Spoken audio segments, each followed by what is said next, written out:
guys, welcome back to Simple Life with Chris and Tara. Today we are at the Homesteading Life Conference by Doug and Stacy here in Hannibal, Missouri. So this will be day one. So we just had a great breakfast and now we're headed downtown to start the day.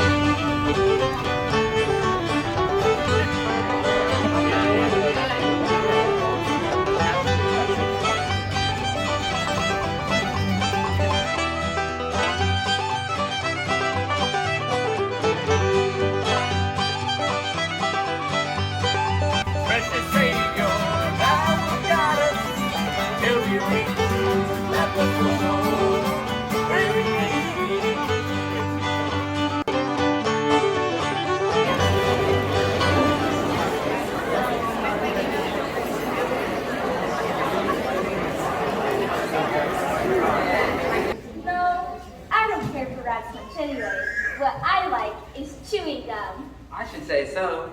I wish I had some now. Do you? I've got some. I'll let you chew it a while, but you must give it back to me.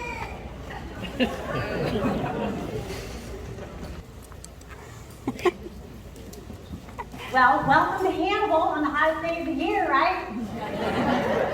We're so happy you guys are here, and we're running just a little bit behind. We have some technical difficulties, but that's okay. So I can talk to you guys real quick. Just to make sure. How can you introduce us? Because sometimes you know. So basically, if you don't, I am just a person. I'm not an expert in fermenting. It's just something. When we moved Offgrid 13 years ago, it was one of those things where we didn't have electricity. We would have water. You know, I was like, how am I going to preserve my food? And then, you know, doing your research, how did they used to preserve your food thousands of years ago? Was with salt. And that's what they did. You would salt your foods or you would preserve it the way we're going to learn today. So it's just a natural process. Fermentation is very simple. And I talk to so many people. And how many people have never fermented before? Raise your hand. How many people think you're going to kill yourself if you ferment?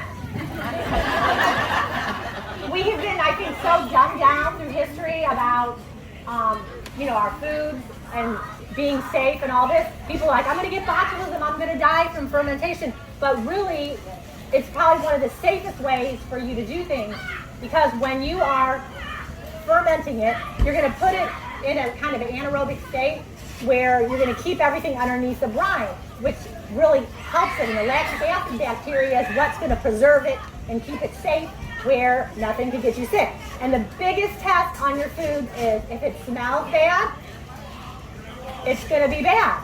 Listen to your nose, it always knows.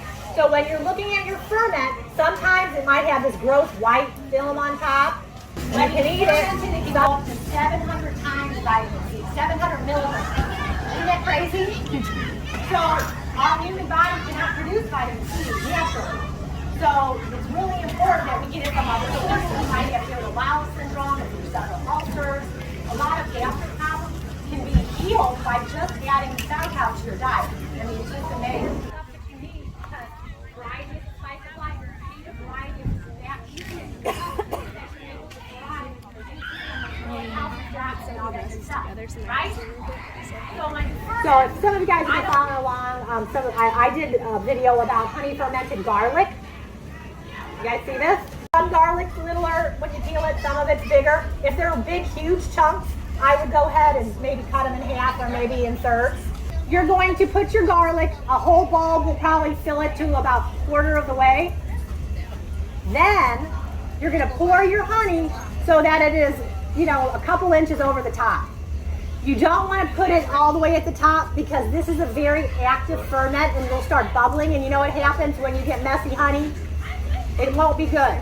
So make sure you put it in a jar. If you did 2 or 3 bulbs of garlic, make sure that you put it in a bigger jar. Okay? So, garlic bulbs, make sure you peel them. Put the honey over it a couple inches. Put your lid on it. And then you're going to let it sit. This is the time you have to babysit. So every day, you're just going to turn it and you're going to burp it. As the days go on, maybe after a week, it's going to start getting really, really active, and it's going to really start to be bubbly. So let the air out. When you burp it, your house will smell like garlic. Okay, So she just asked, can she use a pickle type? It's like the fermenting type. It looks like a nipple.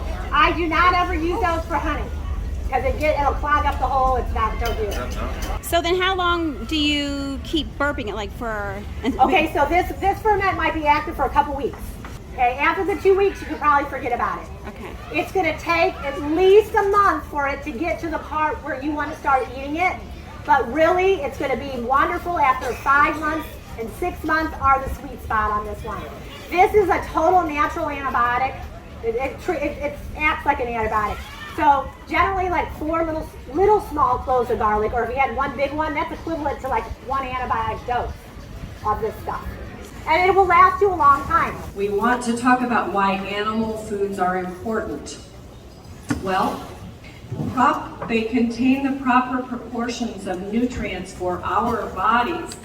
I like to think of this as with the homeopathy principle, like cures like. Like also builds like. Doesn't that just make sense? We're not herbivores that can go out and chew our cud and have multi-chambered stomachs that create nutrients from grasses and seeds and herbs. We can to some extent, but we need animals to actually build and rebuild our body's tissues.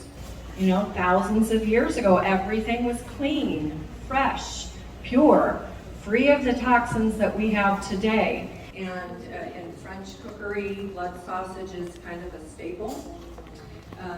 It would not be something that was permissible in the Jewish or gelatin. It has marrow, which is super important for us. And then there's broth. I make gallons of broth every single week. We consume it by cooking our vegetables with it. Obviously in soups. I even make a breakfast soup for my husband with it. You can make an old-fashioned aspic with it. Many, many things that you can do with broth. Cook your grains with it. Start with that. Another thing, gutters don't work very well around farm buildings like that. So rather than worry about the water coming off there and what we're going to do with it, get you some rock. And when that water comes off, just let it splatter. It kind of spatters a little bit. Not as likely to wash the ground. The other thing is when you're putting up buildings, is watch the low lean-tos, the buildings that you're going to work with on these animals, especially horses. Horses are an accident looking for a place to happen. And if you have low buildings with metal roofs, it's a great place or a horrible place to slice throats, sides. Gives me something to do, but that's not my first choice. Another thing I run into where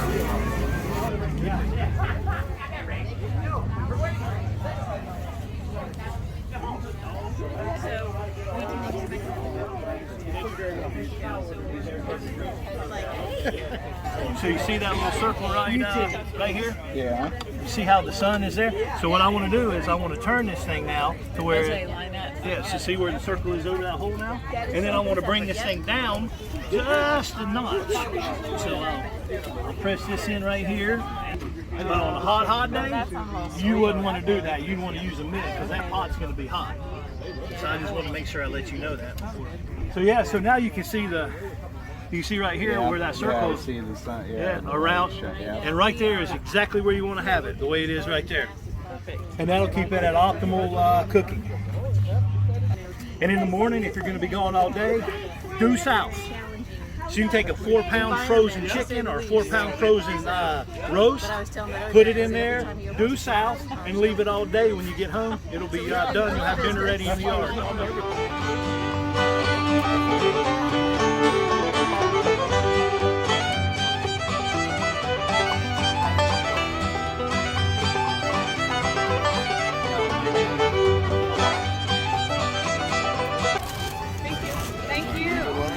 Enjoy your weekend. All right. Well, hello. How are you? Hi there. Good to see you.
Hi there. I have one. You have one. I bought it last year. Ah. Yes, sir. My name is Clyde, and I've developed a really handy slide chart for vegetable gardeners. Let me show you how it works. You slide this red frost line to your local frost date on a horizontal calendar. Here in Missouri, we set it to mid-April. Once it's in place, each column is a week, and it gives you the first outdoor planting date for each veggie, starting with the early ones like peas and spinach, but waiting on the tender ones like peppers and tomatoes till it's safe to put them outside. Here's the website right there.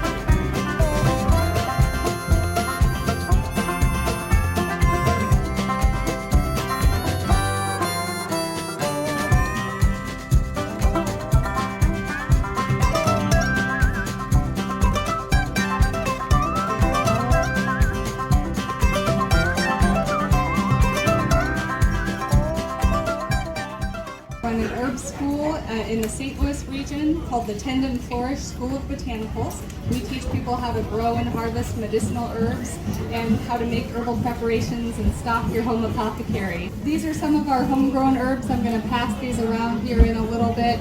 I just brought some samples to show, but we grow over 35 different varieties of medicinal herbs and then dry them and sell them in our herbal products or just as bulk dried herbs.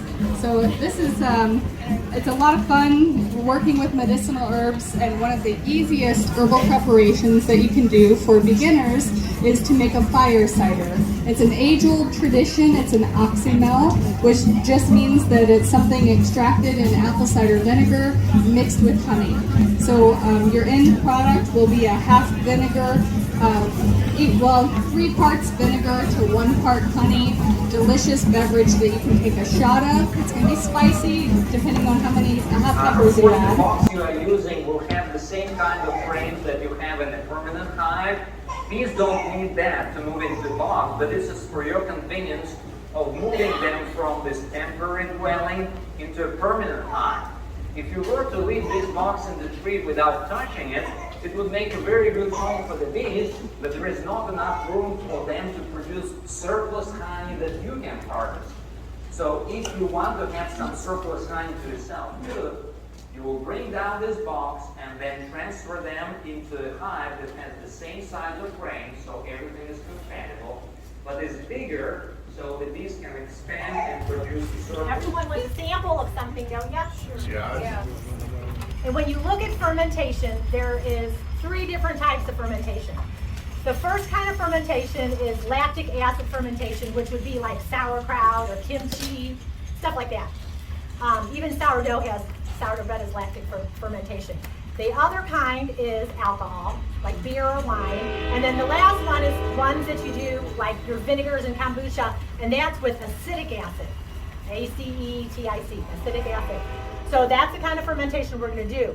And then when you look at consuming foods that are fermented, you want a good variety. So like having some fermented foods like your sauerkrauts or kimchis or vegetables, you're going to get the lactic acid from that one. And then you have your vinegars or your kombuchas, that would be your acetic acid. And then of course, if once in a while you want to imbibe into having some alcoholic drink like I have here that we may sample if you're over 21. We'll try that too. But I do like a layer of apples. I leave the seeds in and everything. I just rinse them off, cut them in 4s, put them in the jar. So it goes apples, raisins, organic raisins, and then I just sprinkle regular refined white sugar on it. And then I keep going. Apples, raisin, sugar, apple, raisin, sugar, mash, mash, mash, mash with a potato masher or like those wooden mashers like for potato or sauerkraut. Apples, raisin, sugar, apple, raisin, sugar, apple, raisin, sugar. Keep mashing, keep mashing, keep mashing so it's packed in there so tight. Then I did a couple layers of plastic wrap. Here I just did a real thick baggie, and then I put a few rubber bands on it so nothing is gonna get in there. No air, no bugs, no nothing. I put a heavy book on it. I set it in a corner somewhere and I forget it. So when you're making fire cider, you can do lots of different ingredients. Generally on fire cider, you're gonna start in your jar, and in the bottom, as you can see, I have some stuff in here. Onions, you can put horseradish root, you can put turmeric, you can put ginger, you could put like herbs. Now the one that I really love, and it makes it taste so good, because sometimes when you take a fire cider, you're like, oh, it's pretty potent. I've been putting holy basil in it. Does anyone grow holy basil? Holy basil, if you don't, you should all be growing holy basil. So you're gonna fill your stuff up, like, you know, maybe halfway with all your good stuff. The onions, the garlic, if you put horseradish root, if you put your turmeric, put ginger. Ginger's a really good one to add in this one too. So, I recommend it. What you're gonna do, how's the fire cider? Just take a little sip and see what you think. No, drink it all at one time. Yeah, that's right. Yeah, you gotta be quick. Your body has to take in what it needs to fix your immune system. If your immune system isn't viable and it can't take care of you, do you think it's going to kill cancer? There's not any way. If you eat sugars, you eat carbs, you eat lactose, you eat a lot of gluten, then you need to look at what you've eaten in the past to tell what you're going to be like in the future, because you're going to have to adjust it. I'm not telling you something you don't know about. You can have it anywhere, any organ. Sometimes we don't even know where it comes, but the key factors to eradicating it or not allowing it to start is reduction of inflammation, reduction of foods that aren't good for you and cause your body to, it's sort of like crack for cancer cells is what sugar is and carbs. It causes them to go a little bit, causes them to go a little nuts. So knowing what your diet should be, hydrating, doing exercise, being around people that you love, making sure that you take care of your immune system. All right, and philosophy, right? Now, every spring, right, when the fall happens, the ant is on the move, right? Raise your hand, right? What are they on the move for? Right, for what? Winter. Right. And how much does the ant do? Like, how much does he give? Like, how much does he focus in on what he has to do? Right, like, right? But he also does the best that he can, right? So you guys have to develop the ant philosophy, and you have to do the best that you can, wherever you are, right? And you have to work hard all summer so you guys can have your winter stores.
To start the rebuilding of life. The roads that lay open are many when the old one's gone under the knife. And I can feel the sun on my skin.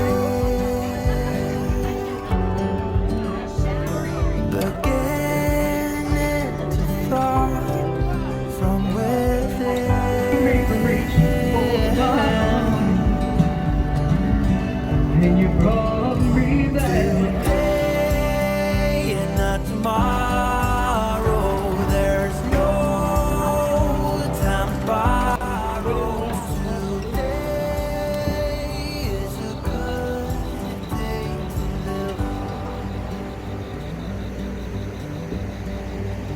This morning has a clearer light as any to see the horizon in the fire. Excuses were 2 for a penny, but they've all gone out the window of this car. And when I feel